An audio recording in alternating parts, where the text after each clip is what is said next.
I'm going to show you how to make a simple latex prosthetic, but first we're going to review what we won't be doing, the classical methods they show you in the books and on the websites, where you make a plaster mold of your face, pull the mold off, fill it with something else to make a positive mold from the negative mold, then pop out that dry positive mold, build up the shape of your prosthetic on it, make a mold of that shape, then coat that mold with latex in several layers, let it harden, peel the latex appliance out of the mold, and then put it on.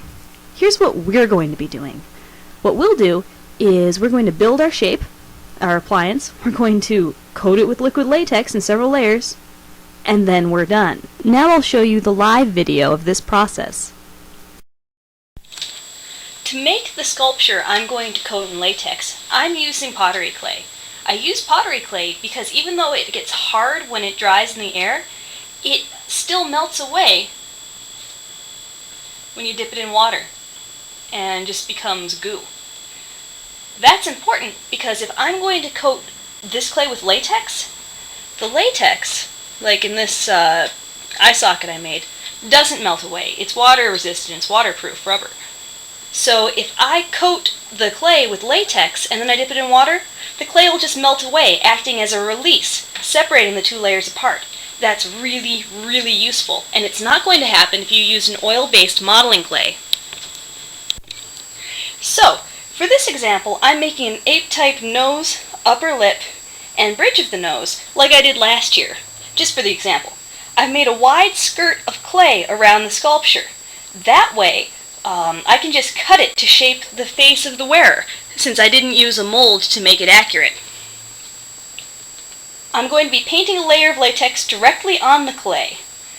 So if I let the clay dry pretty thoroughly before I start painting the latex on, then it will absorb the moisture from the latex on the inside, and the latex layers will dry really quickly, which makes it quicker. I've got water here because you always want to have water when you work with any sort of clay. Well, that's water-based at least. That keeps this clay from drying out, and these small edges and exposed parts will start to dry and crack before I'm ready if I don't let the whole piece dry at once.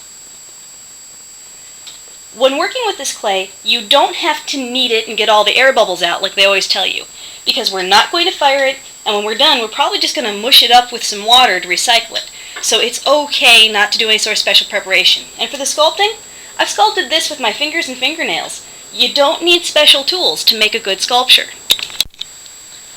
Now the clay piece is dry, and I've also heated it up a little. You could do that by using, say, a hair dryer.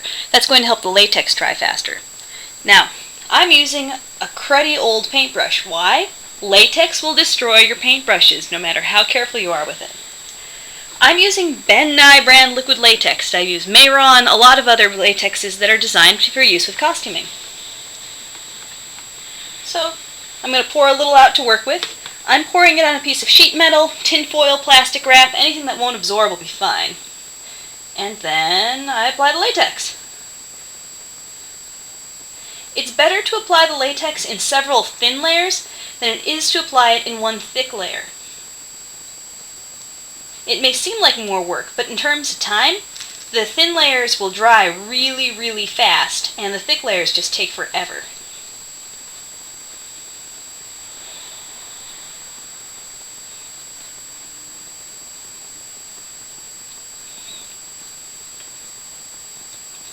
I'm not going to do up the whole piece, I'm just going to do part of it as an example, and then I'll show you some video of the prosthetic I did last year.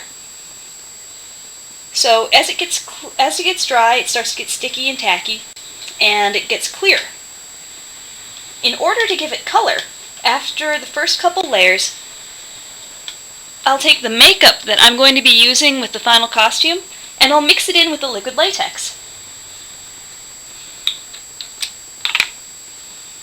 Just a little bit mixed in is enough to color quite a bit of latex. I'm using cream-based makeup, by the way. I don't know if this would work as well or if at all with oil-based.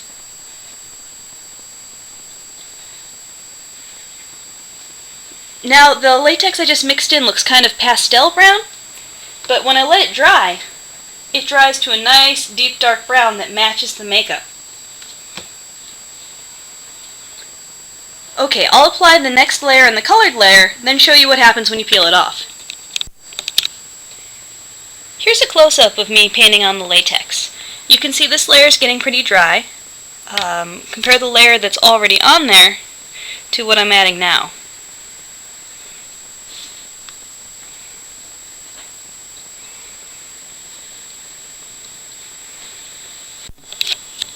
Here's 3 layers of plain latex and 1 layer of colored latex, and it screams done really quickly for a demo. It's horrible, but you get the idea.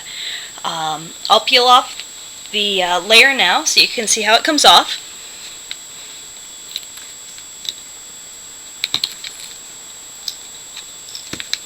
And if it's being sticky like this, I can always dip it in water.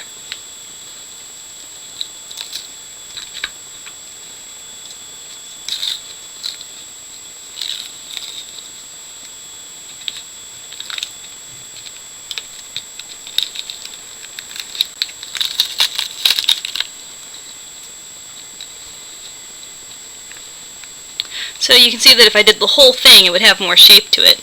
And also if I made the sculpture a little deeper. But it's a good demo. Let me show you now what the whole get-up I did last year looked like using the nose, the lip, and a couple of brow pieces.